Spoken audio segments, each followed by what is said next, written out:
muchachos? Bienvenidos a sus clases en línea de CETEC. Espero que te encuentres muy bien. Vamos a continuar con nuestra asignatura de biología en la lección número 10, que se va a tratar de entender lo que es un ecosistema. Un ecosistema es un lugar donde interactúan unas especies con otras para poder sobrevivir. En este caso vamos a empezar ya a observar cómo se unen los conjuntos o los conceptos de biología celular con los de evolución y todo lo que hemos estado viendo. Ya no vamos a estar hablando a nivel celular, ya vamos a conformar lo que es un organismo y vamos a ver esta parte del ecosistema, cómo es que un organismo obtiene su energía, obtiene su alimento y por qué métodos. De hecho, en esta clase vamos a identificar esos componentes que definen a lo que es un ecosistema por medio de los conceptos de la ecología. Esta clase va a estar muy orientada al uso, al estudio y a las aplicaciones que se tienen sobre la ecología. Y bueno, al final de esta lección vamos a relacionar el trabajo de los seres vivos dentro de su ecosistema. Y bien, para iniciar vamos a definir lo que es la ecología. Y la ecología es el estudio de interacciones de los organismos con su medio ambiente físico.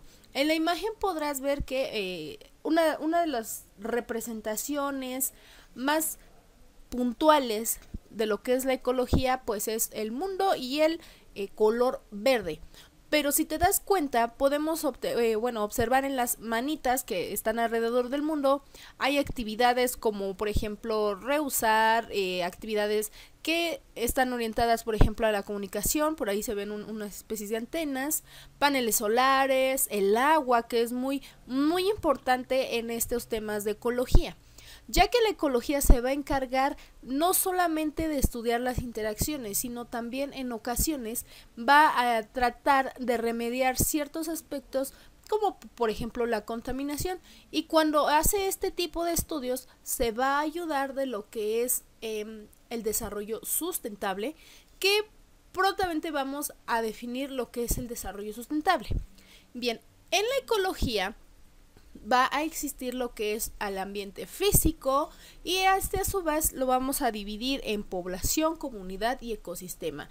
Como recordarás en la clase anterior, en los niveles de organización de la materia estaban los dos símbolos o los dos eslabones, que es la población y la comunidad.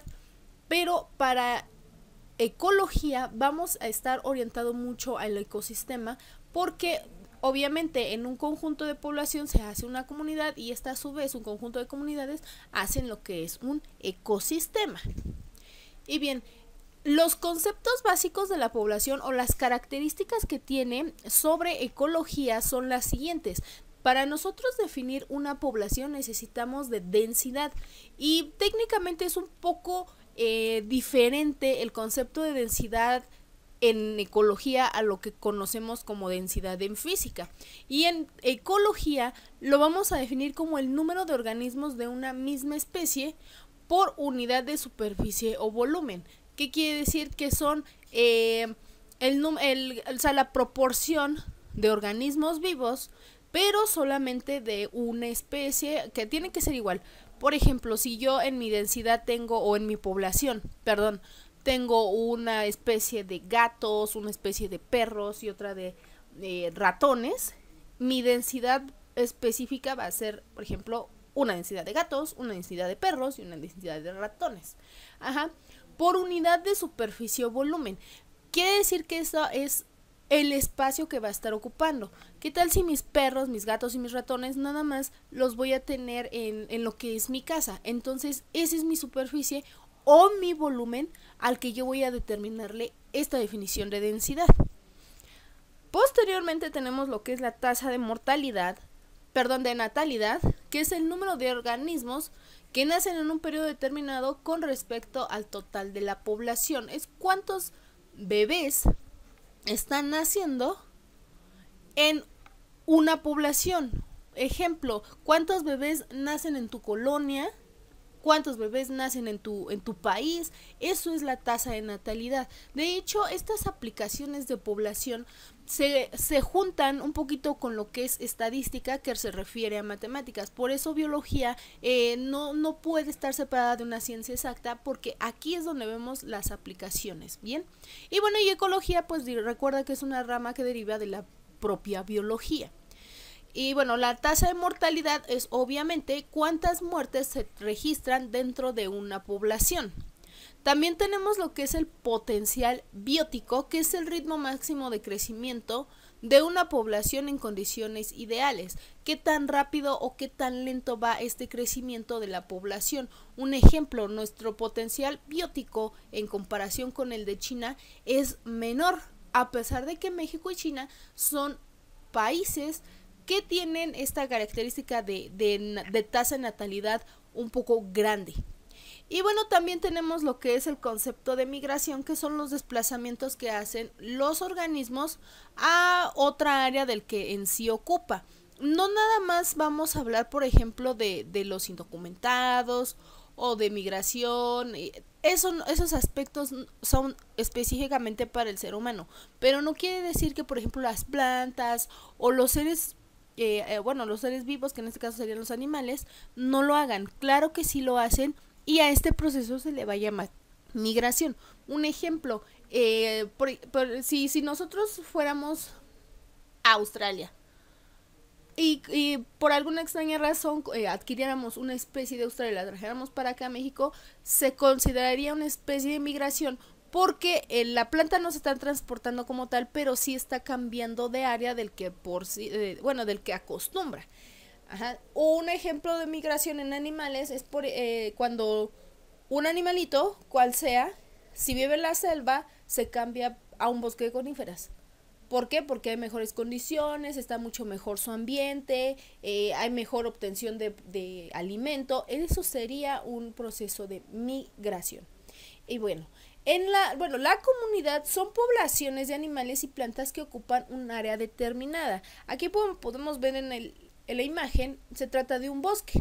Y tenemos diferentes especies, tenemos un venado, tenemos peces, tenemos un mapache, ardillas, osos, un lobo, etcétera, ¿no? Incluso hasta podemos observar la variedad de fauna y flora que podemos tener en esta comunidad, en esta sola imagen.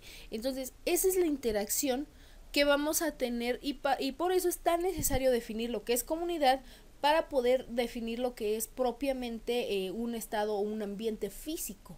Y es aquí igual, si se dan cuenta en la imagen, no se ve que sea agresivo ningún animal, porque todos viven en una constante armonía. Sin embargo, hay procesos y hay determinados tiempos en donde ellos van a decidir cazar o no. Eso ya depende mucho de qué tanto o qué habilidades tenga cada especie o qué necesidades tenga cada especie.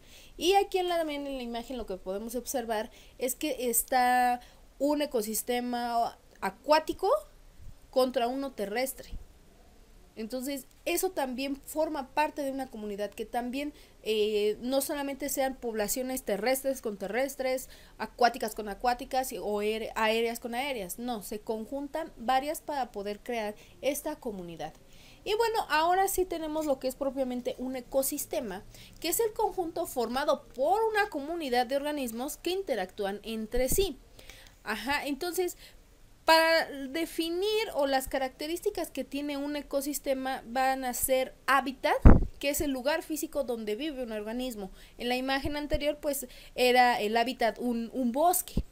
Un bioma, que es la comunidad biológica que se encuentra en la biosfera y que depende del factor climático y de una altitud determinada. La biosfera es la capa de la Tierra donde se desarrolla la vida. Y bueno, esta capa va a incluir obviamente agua, tierra y aire.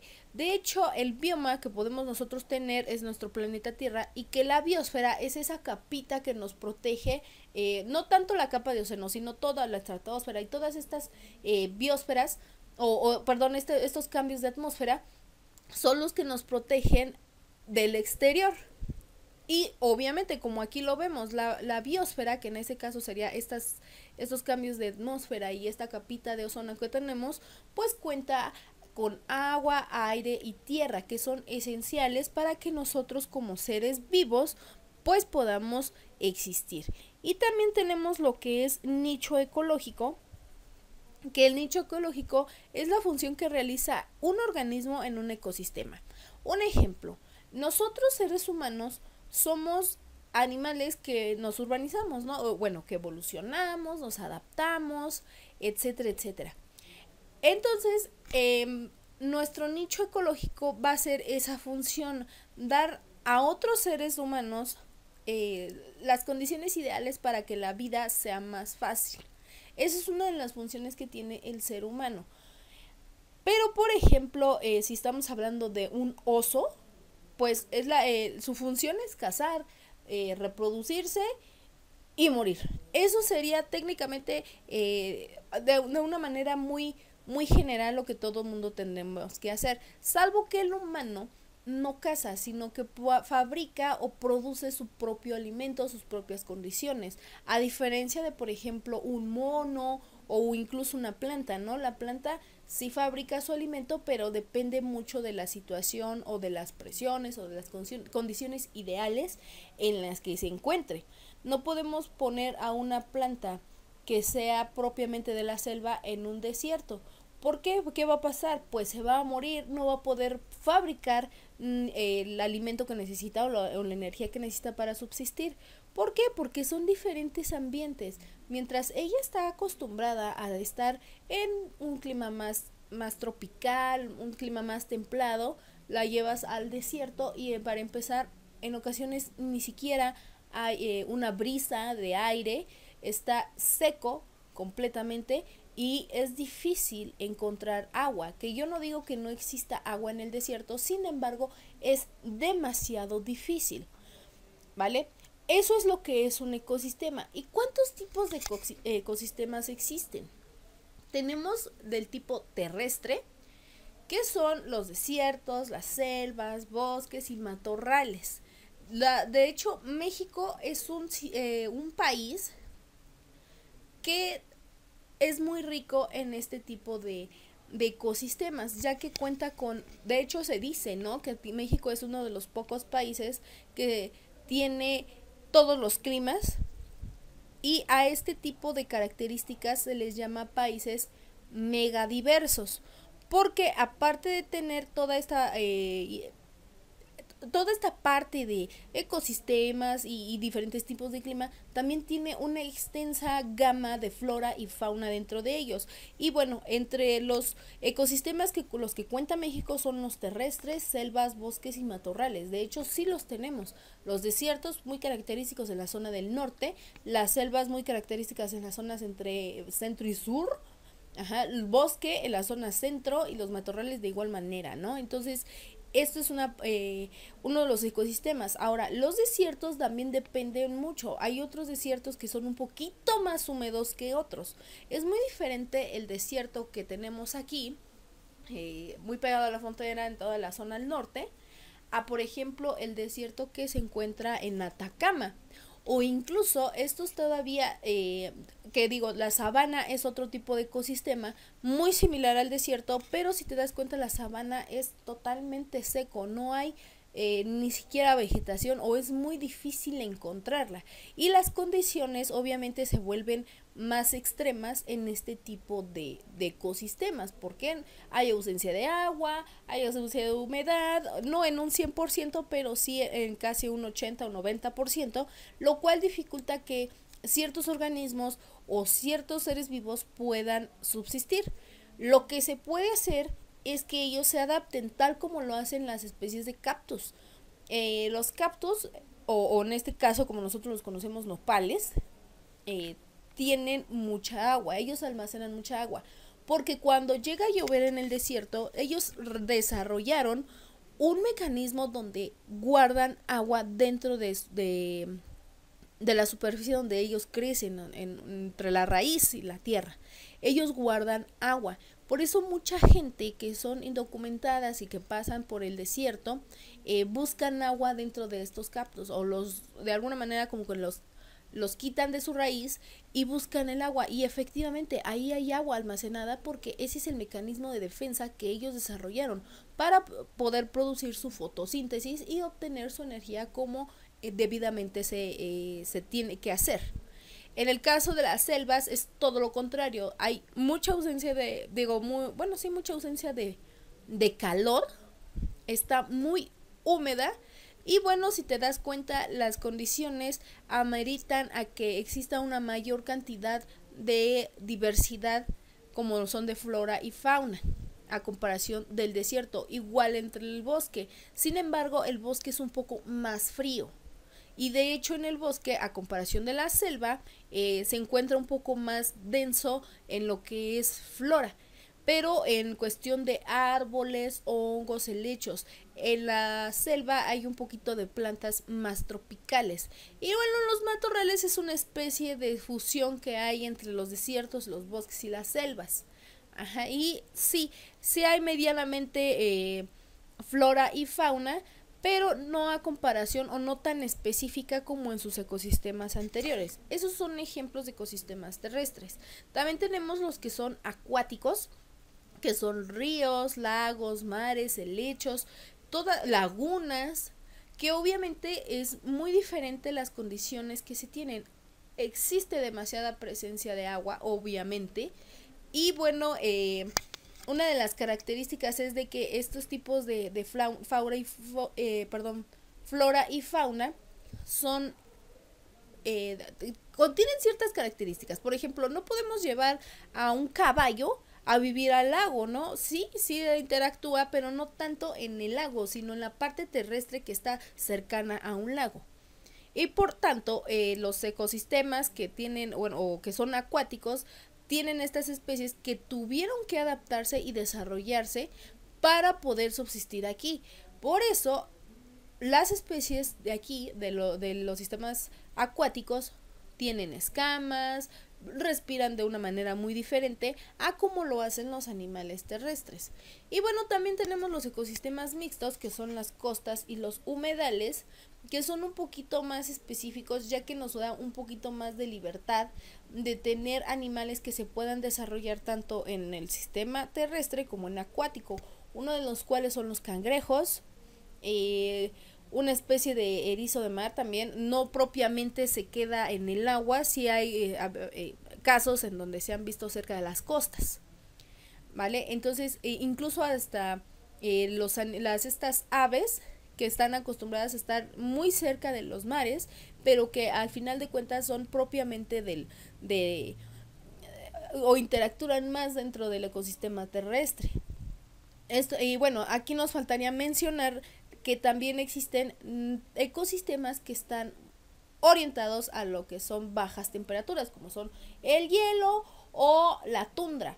Y también, ¿no? Este espacio o esta característica de que la tundra también es todo lo contrario a lo que es un desierto, y que también es como su contraste o su homólogo, salvo que en vez de tener la temperatura tan extrema alta, la tiene en exceso baja. Por eso es muy difícil también aguantar la vida en estos sistemas, porque cada quien debe de adaptarse, cada quien debe de buscar qué es lo que le conviene, ¿vale? Y de hecho, un dato curioso, en el desierto de Atacama se han dado muchos descubrimientos de un sexto reino. Este sexto reino es el llamado de las arqueas, sin embargo, todavía no es de manera oficial declarado como reino. En esas están, obviamente, pero este tipo de microorganismos son muy eficientes para la producción de biogás y se encuentran demasiado en el desierto de Atacama o en lo que es el cráter de un volcán. Por eso son tan difíciles ahorita de estudiar, porque las condiciones que ellas demandan son tan extremas que si tú, por ejemplo, las quieres estudiar aquí en México, pues van a morir, o necesitas tenerles de verdad las condiciones muy ideales, porque corren ese riesgo, ¿no?, de morir. Bien, esos son los ecosistemas. En los ecosistemas tenemos los componentes que se llaman bióticos. Los ecosistemas o los componentes bióticos son propios de los seres vivos y quieren ejemplificar o dan a conocer que son componentes que llevan vida. Por ejemplo, en los ecosistemas terrestres tenemos la parte de que los productores son vegetales. Ahorita vamos a ver qué es esta parte de los productores. Los consumidores son de primer orden y que son animales herbívoros. Obviamente, pues estamos diciendo que los productores son vegetales, por lo tanto, quien consume esos productos deben de ser animales herbívoros. Y esos son los de primer orden. Los de segundo, tercero y cuarto orden son carnívoros u de estilo omnívoros, ¿vale? Que comen carne o que comen de todo. Y los descomponedores, que son aquellos que descomponen la materia y que la degradan en materia orgánica, pues son organismos que están vivos pero gustan de esto, ¿no? De comer o de degradar a aquellos que ya están muertos y los convierten en materia inorgánica. Y ¿cuáles serían organismos descomponedores? Bacterias y ciertos microorganismos. Esos son los organismos que son descomponedores dentro de un componente biótico, porque a partir de la muerte, a pesar de que sean microorganismos, ellos están viviendo, porque no sabemos si es una bacteria que a la larga, por ejemplo, como la del penicillium, que se encuentra en los hongos de la tortilla, pues se pueda utilizar para, por ejemplo, en este caso, la penicilina para tratar alguna infección.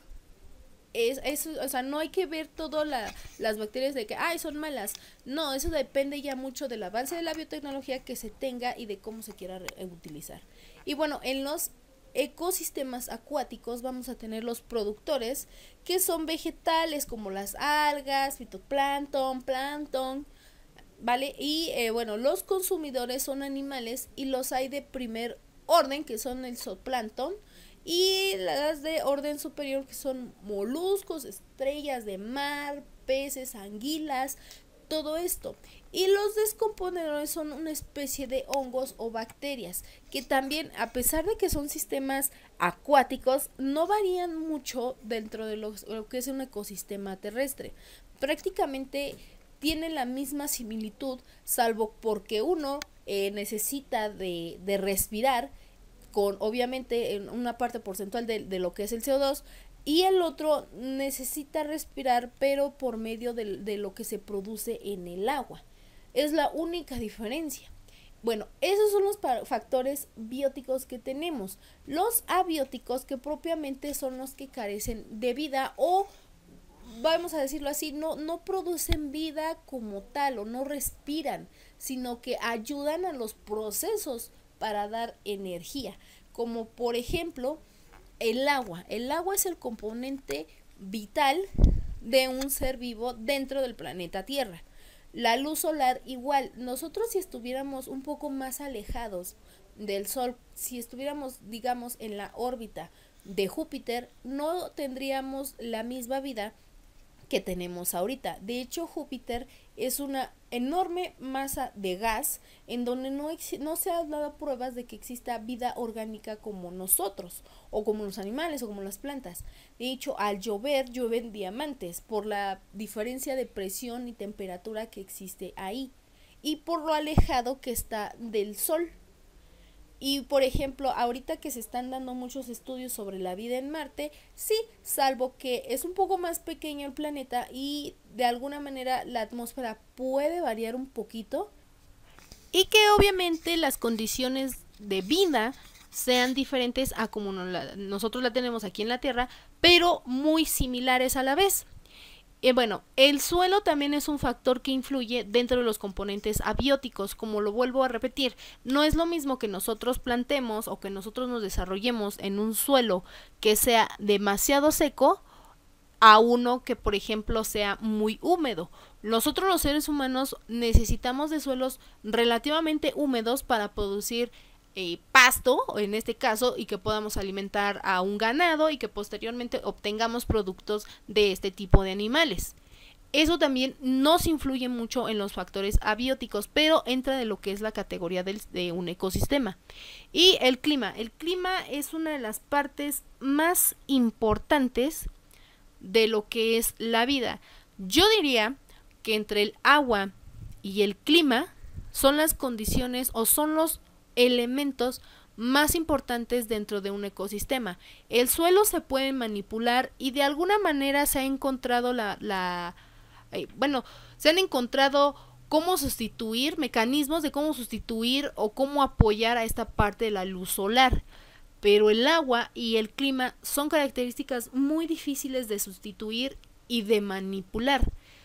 ¿Por qué? Porque dentro del clima, incluso como intervienen temperaturas, intervienen presiones, intervienen incluso pequeñitos cambios o trazas de atmósfera y de componentes que en su caso existen también bioelementos. Entonces es una manera más complicada, es una característica más complicada de manipular y que aún así se busca para poder preservar la vida de especies que ya están en peligro de extinción. Bien. Y bueno, también dentro de lo que es el ecosistema tenemos la definición de lo más importante de cómo se lleva este transporte o esta obtención de energía o de nutrientes, que son las cadenas alimenticias. Y una cadena alimenticia es esto, es la transferencia de masa de organismos que se comen, son comidos y donde invierten demasiada energía, que obviamente es la misma cantidad de energía que van a liberar, y esta la van a convertir en energía calorífica. Por eso son las llamadas calorías, porque es lo que nos da a nosotros a final de cuentas energía. Sí, está muy relacionada con ATP e incluso con algún poco de energía libre de Gibbs, pero eso es lo que nos da como tal energía. Y aquí tenemos un ejemplo muy sencillito, pero muy, muy completo de lo que es una cadena alimenticia. Es la planta, que es nuestro organismo productor, es el que nos va a dotar o es el que va a iniciar como tal la cadena para poder ser consumido, que en este caso es consumido por un animal primario, que es herbívoro, como ya lo habíamos visto en los factores bióticos.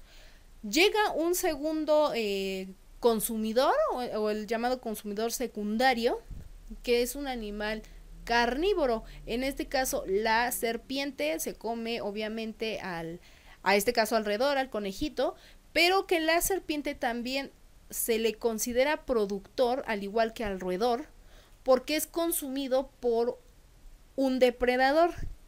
En el caso del conejo es la serpiente y en el caso de la serpiente es el águila. Y podemos seguir así como una especie de nivel de cadena alimenticia, de nivel de organización, pero cuando nosotros relacionamos varias cadenas en un mismo ecosistema, lo vamos a llamar red, porque se van a interactuar entre varias. ¿Qué quiero decir? Que podemos tener también la cadena alimenticia de, por ejemplo, un elefante, la del humano, la de una bacteria, que interactúan entre sí. Y esta trama, de hecho, es la base fundamental de lo que es la vida en el planeta Tierra. Ya la interacción, no nada más contar como la célula o la parte de los organismos o de los niveles de organización de la materia.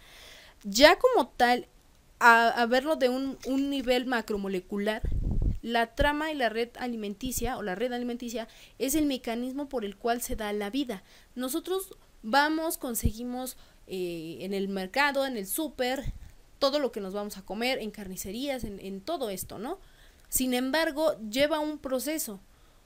La res, el cerdo tuvieron que alimentarse, independientemente si estuvieron en una granja o si estuvieron en algún proceso o en algún lugar donde ya les otorgaban la comida. No importa. De todos modos, siguen consumiendo esta parte de producto. Y por ejemplo, aquí estamos viendo una red que se da mucho en los bosques, donde podemos observar que es la cadena alimenticia o la cadena que están poniendo como base, es la que existe entre el roedor y una especie de planta, ¿vale? Que es la madreselva, que es muy, muy comida por el ratón de campo. Pero este ratón de campo es el producto o el productor del zorro. El zorro, si lo vemos de otra manera, es el producto del ser humano o incluso de animales más grandes. La lechuza igual es una cadena o igual es un depredador de los ratones, y también la lechuza, ¿no? También suele ser cazada por el ser humano. No, igual no para fines que lo alimenten, pero sí aprovechan parte de su cuerpo o de su metabolismo para producciones o para mejorar la vida dentro del ser humano. Sí es muy establecido de que siempre relacionamos la red alimenticia, obviamente porque es alimenticia, pero también se han dado casos en que no necesariamente nos comemos al zorro o a la lechuza directamente, sino que podemos aprovechar parte de los recursos que nos dan ellos. Y bueno, yo te invito a que realices una red alimenticia de lo que es el ser humano en un ecosistema urbano, para que tú puedas diferenciar cuáles las características más relevantes de un sistema urbano a un ecosistema natural. ¿Vale? Entonces, de mi parte es todo y nos vemos en la próxima lección. Bye.